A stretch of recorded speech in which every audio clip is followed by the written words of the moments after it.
Hello everyone. So this video we're going to check out the latest build of Aura, which is 0.40. This is hot off the press. It got released yesterday and I've been doing some testing. I think I'm going to start moving into doing some like reviews of plugins or assets and things, and then taking suggestions on what tutorials people want to see, because I'm running out of personal ideas I want to share. So I want people to sort of suggest what they would like to see. But for this video, we're just going to go through the new changes.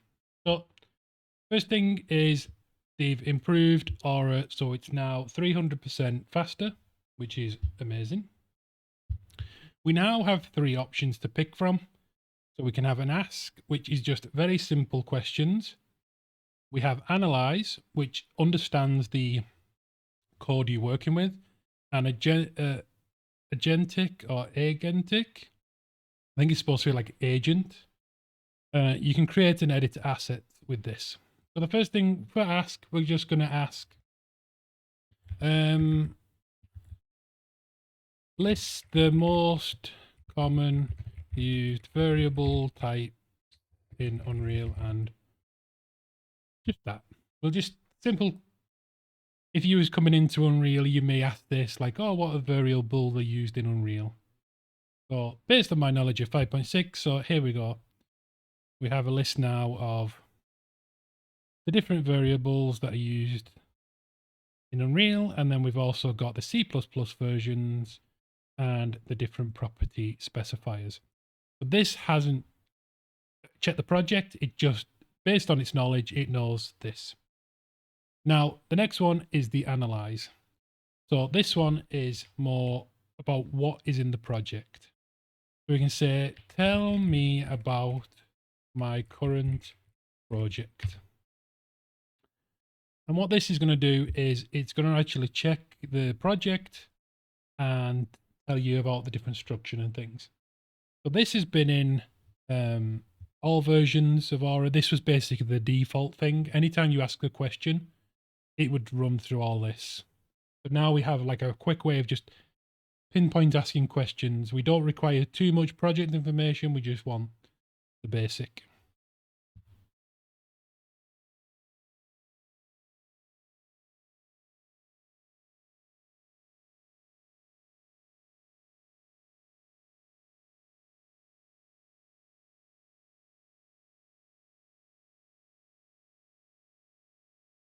So here we go. It's run through all the thing.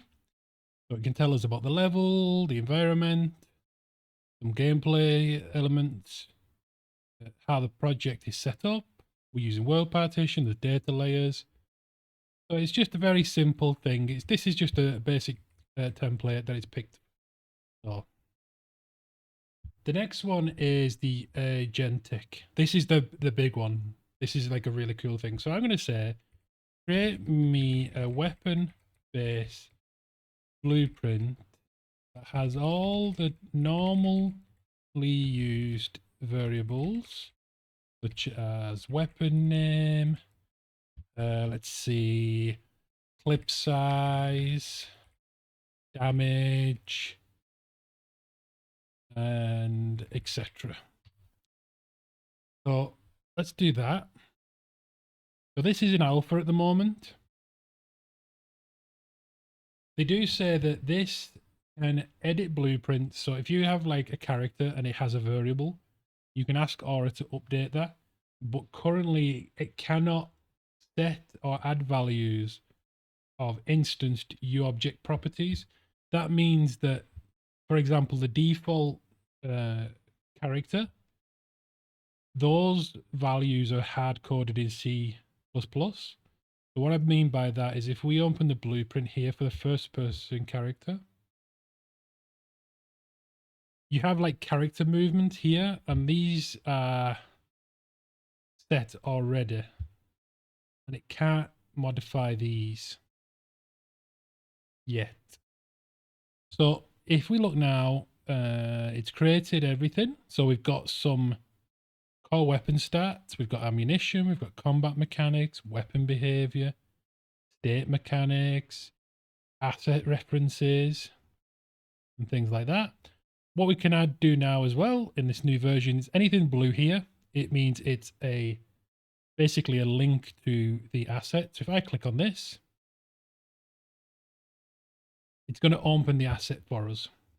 And there we can see the changes here. So currently, from my testing, there's no way to tell it to assign the categories here. It can't do that yet. But you can basically take these lists here and turn them into categories. So now we have our weapon base, for example. Let's try a thing.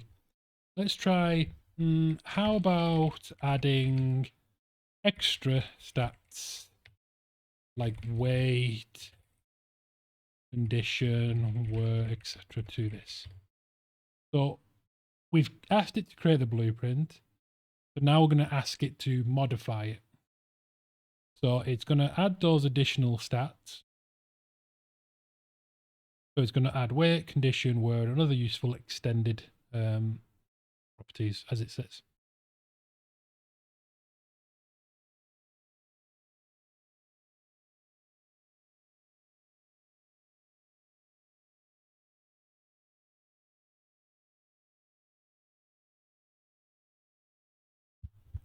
Okay, so now we've added more properties to the weapon.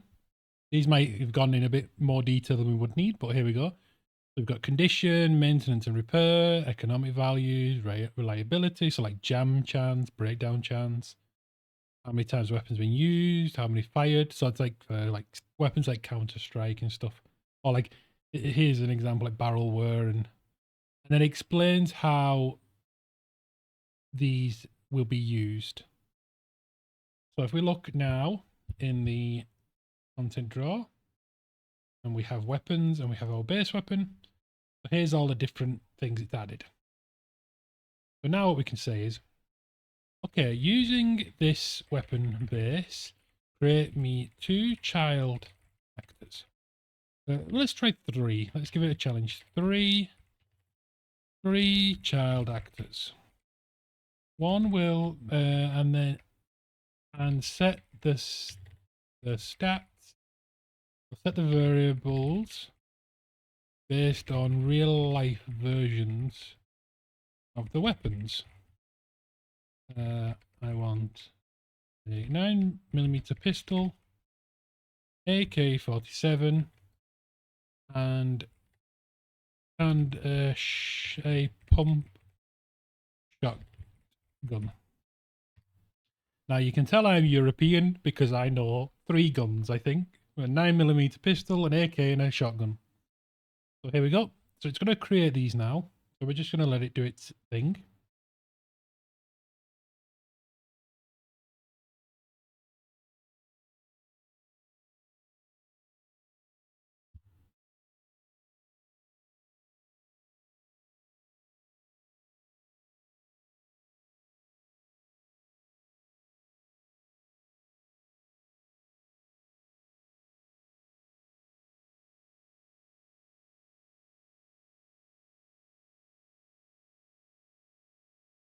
So as you saw then, it has created the weapons, and I think now it's just going through the weapons and adding the stats itself.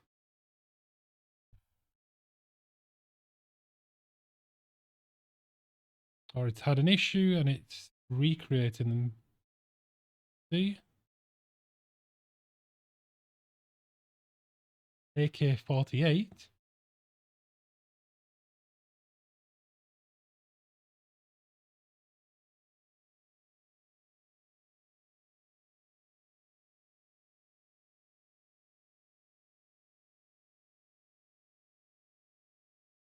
Okay. So let's have a look in here. Has it done it correctly? Yeah, there we go. So I don't know why it created it twice. Is it done it the same?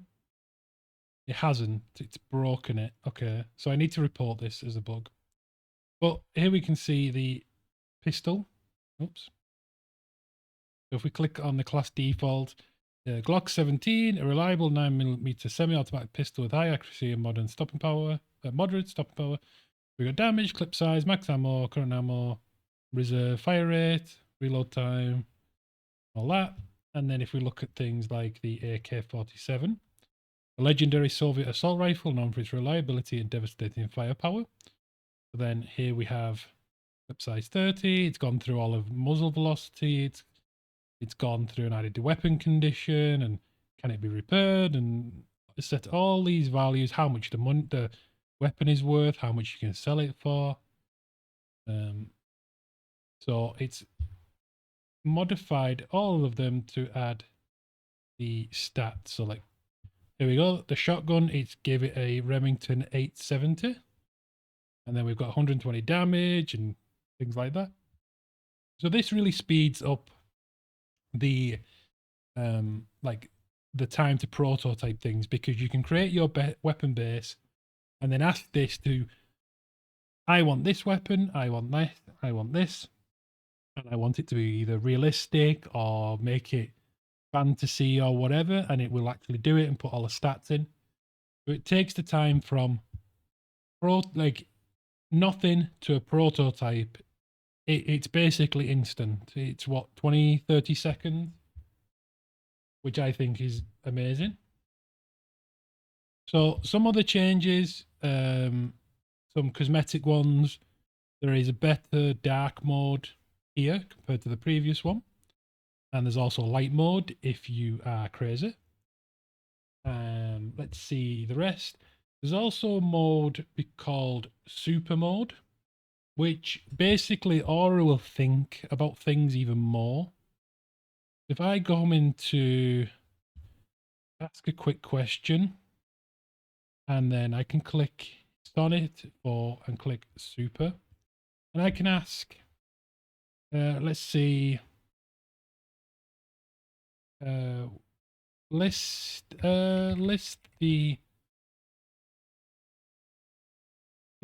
out the comparative terms of the engine compared to, oh, I'm spelling it wrong, to Unity.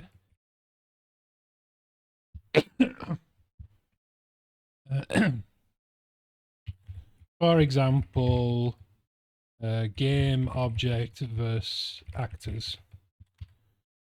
So if I do that now, what it's going to do is it's going to think about it more.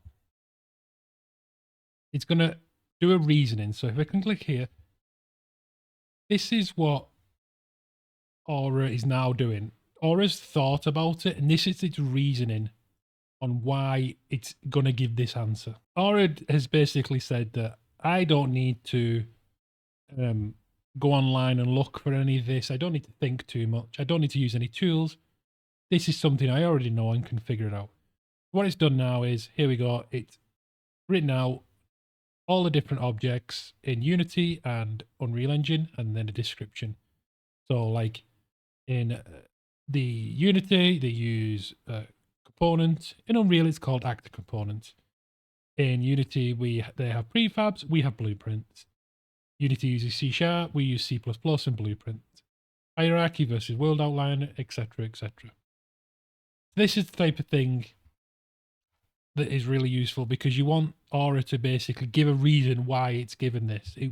Aura needs to think and basically say, the user wants this. Here's what I'm thinking about.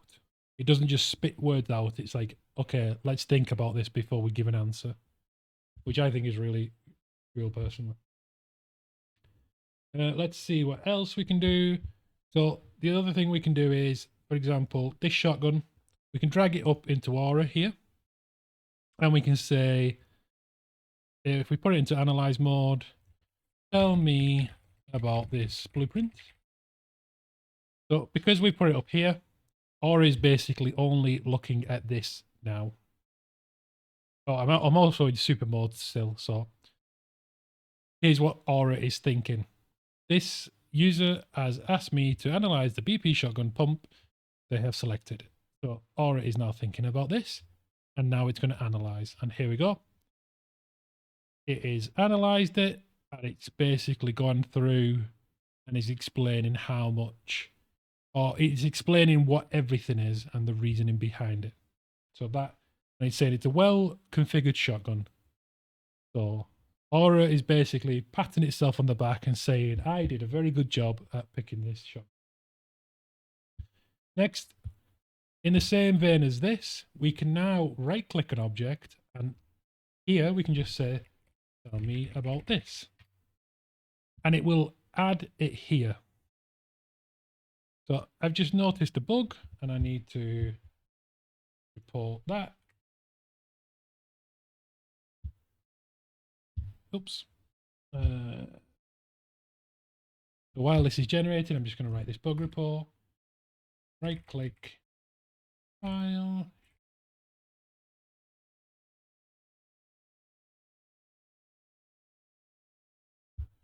Like this.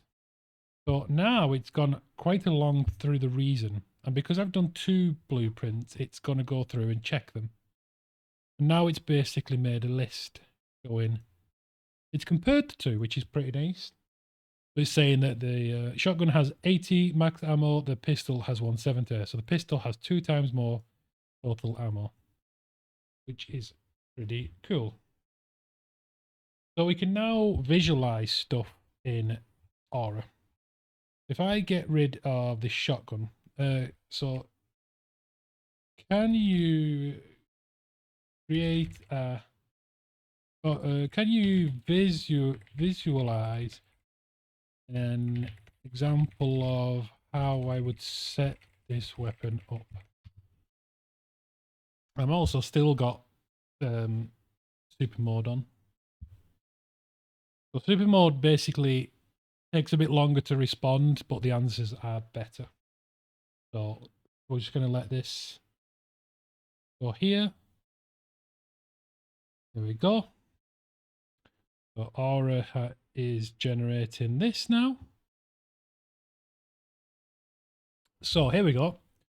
It's telling us how to do it, how to implement this.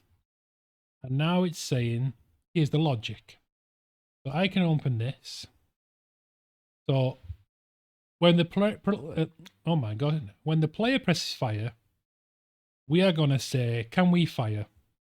If we can, we're going to check the ammo. If we have ammo, we're going to do all this. If we don't have ammo, we're going to play an empty sound. And this is showing how it's going to implement into the gameplay system, and how everything's going to be connected in. And then if we close this, we can scroll down. Let's jump back to the top. If we scroll down here, here we go. So this is like the fire logic overview. And then now this is the event implementation. When we fire, we're going to check are we jammed. If we're not, we're going to check if we have ammo. If we are, we're going to spawn the 8 pellets. We're going to fire, do all this. And then it's explaining how we set up the projectile. So here we go. This is how it integrates with the player. Here's how the UI is going to work. The shotgun, we're going to bind the shotgun to the weapon condition bar and also the ammo. So if I look here, and if I close this, and then we have the key functions to implement. So this is going to be helpful if you're more of a visual learner. If you struggle to see things like this, this is going to be a lot better because you can basically say, okay, my is jammed function is ready. Let's move on. So I have a true or a false. That's what this is. It's a Boolean. Yeah, it's a Boolean. It's a branch. Either false or true. So I think this is going to speed up people a lot. So let's see. Let me double check everything.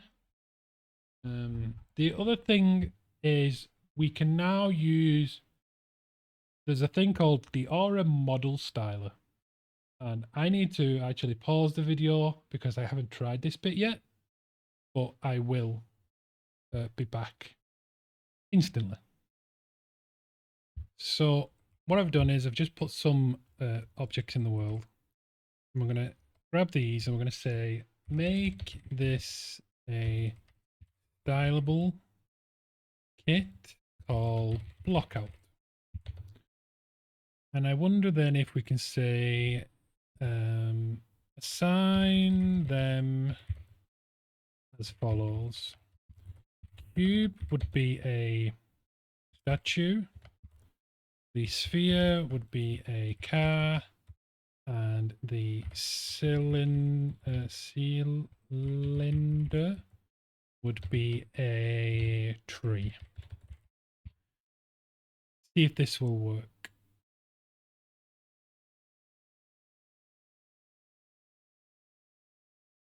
So the way it looks like this system works is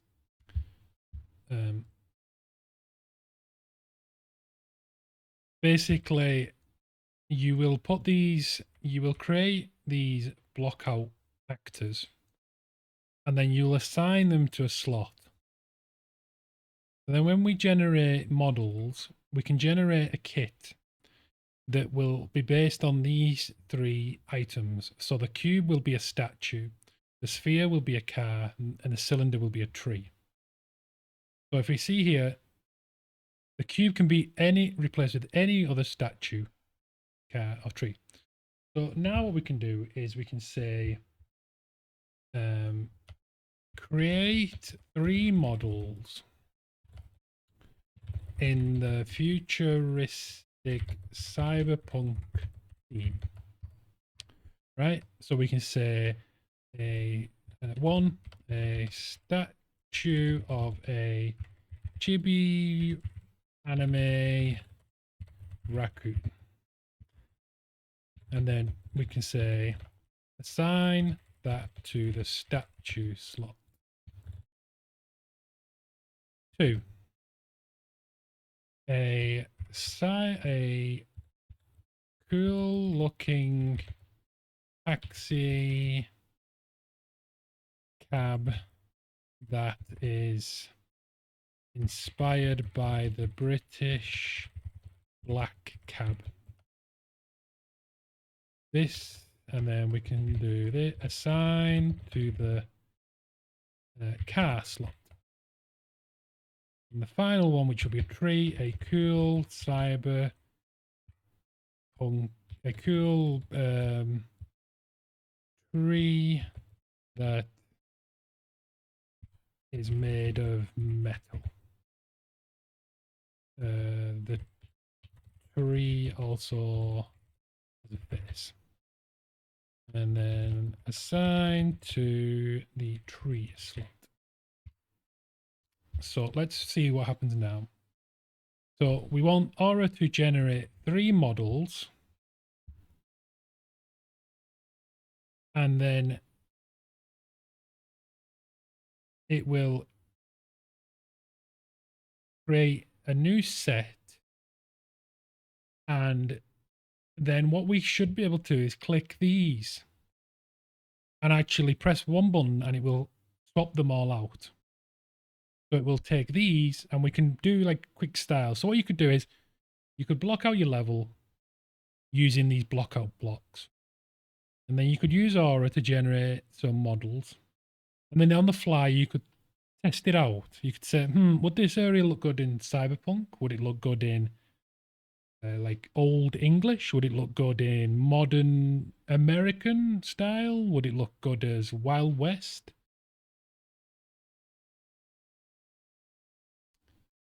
So let's see that. I'm just going to save these.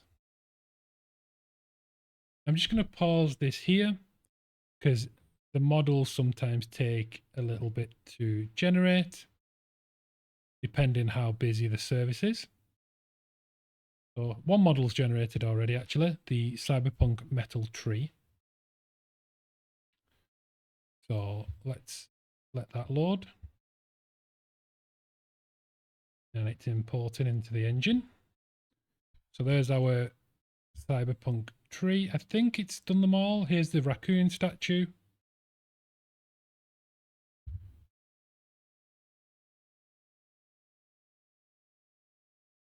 And then there'll be one more, which would be the cab. We're just importing all the models.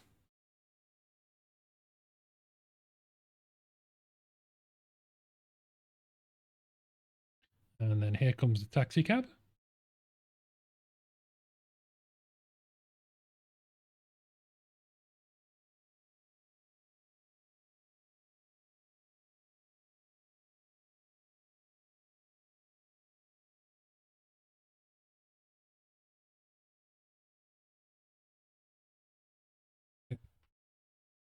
So we haven't assigned these to the, oh no, it's doing it. All right. I'm sorry, Aura. It's creating a cyberpunk style kit and it's adding them to it. So let's let that do. Okay, it's created it. So what we should be able to do now is go to the window and show the Aura model style. And as you can see here, we have a blockout kit and a cyberpunk. So if I click these and click apply kit, there we go. It's applied them. Now with these three models selected, if I click block out, they're now back to here. So what I can do is I could say to Aura, generate the same three models. So let's say generate a cowboy themed kit using these slots. So we could say, let's try it a different way. We can say statue, a model of Arthur Morgan from Red Dead Redemption 2. I can't spell.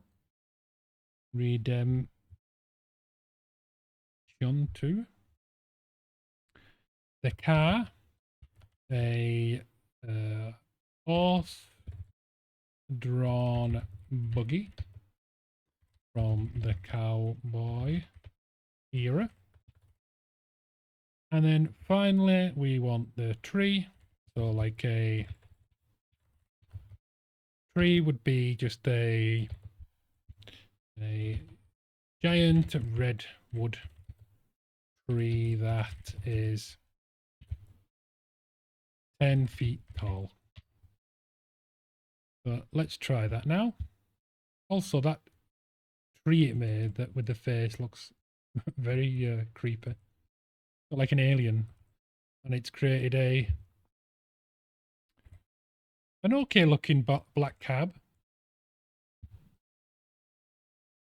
Like as I've said before, these models aren't for in-game like playing, but for blocking out,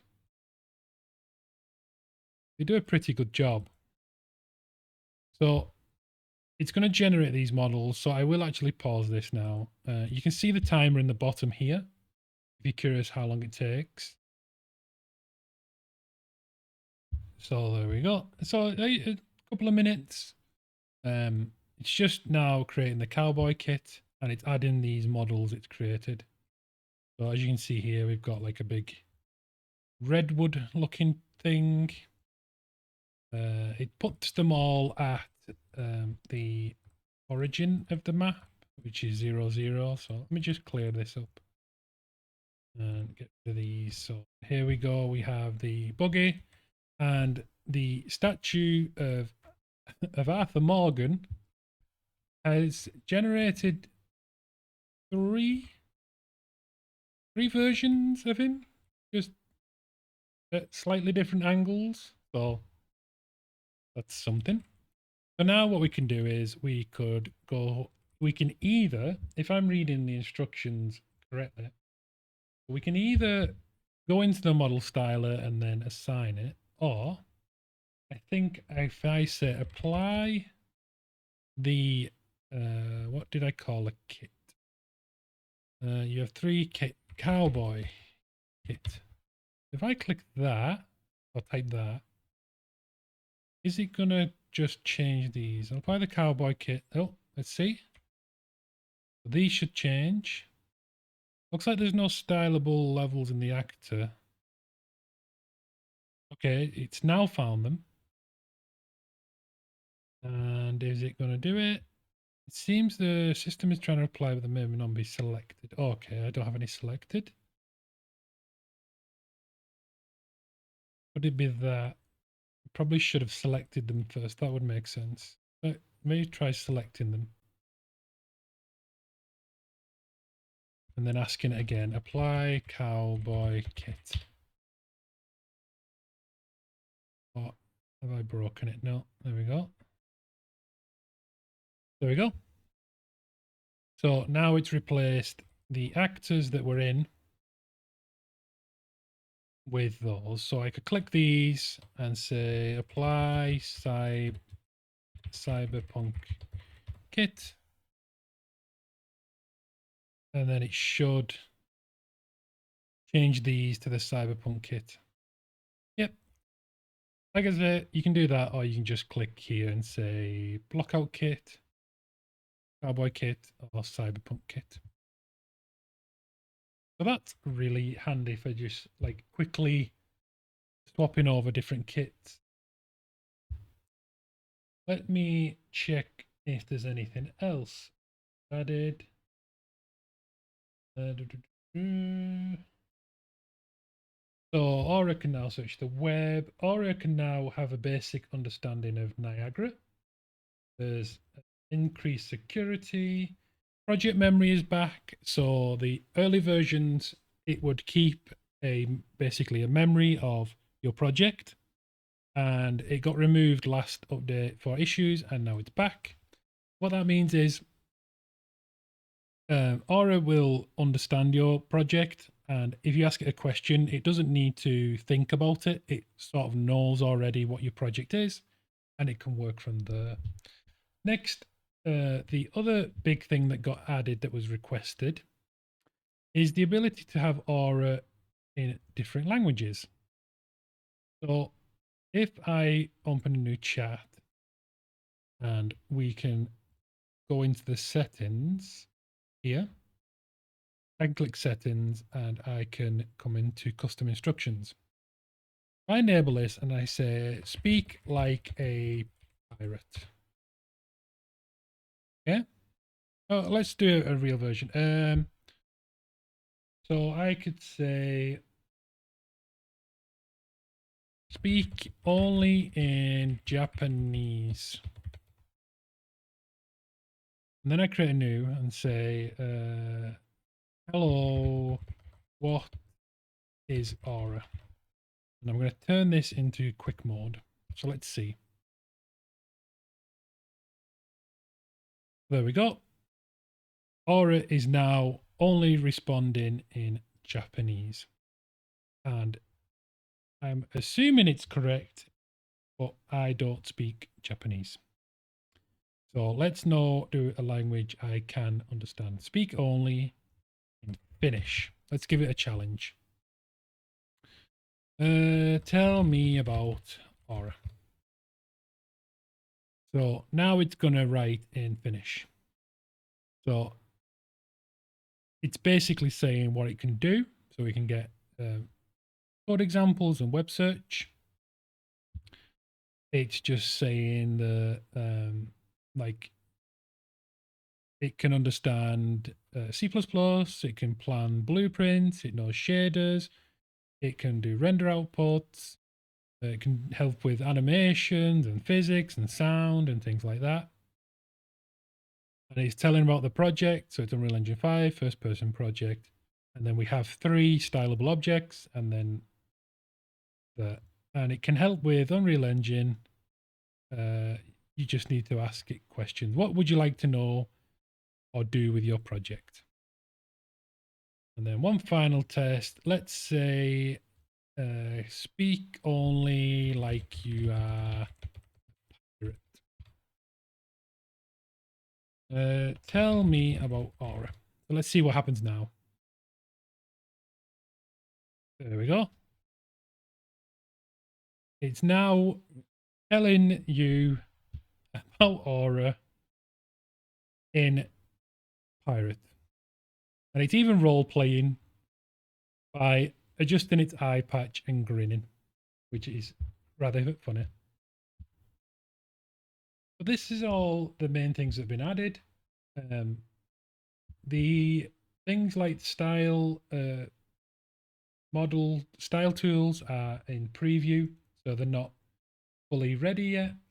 The blueprint Genic mode, where it can actually control the things and do things for you, that is still in very early alpha or beta, so that's going to improve over time. They have talked about currently they're working on the creating blueprints with the like fully creating them, so it will actually put the nodes down. So hopefully that will be out soon to test, because I know people are hyped for that. But if you are wanting to try Aura, the best way you can do it is either by entering contests that some of the other game YouTubers are doing, or you can come to tryaura.dev, join the waitlist, and hang out on the Discord. Discord, you have a way of chatting with the devs. They do a community event every so often where you can jump on voice and chat, and you can also find out the latest information on things like giveaways and other stuff. So I hope you found this useful. If you have any questions about Aura, feel free to comment and I'll try and answer what I know. If not, I can always ask the dev team to take a look at the questions and they will respond. So I hope you've enjoyed this. I will see you in the next video.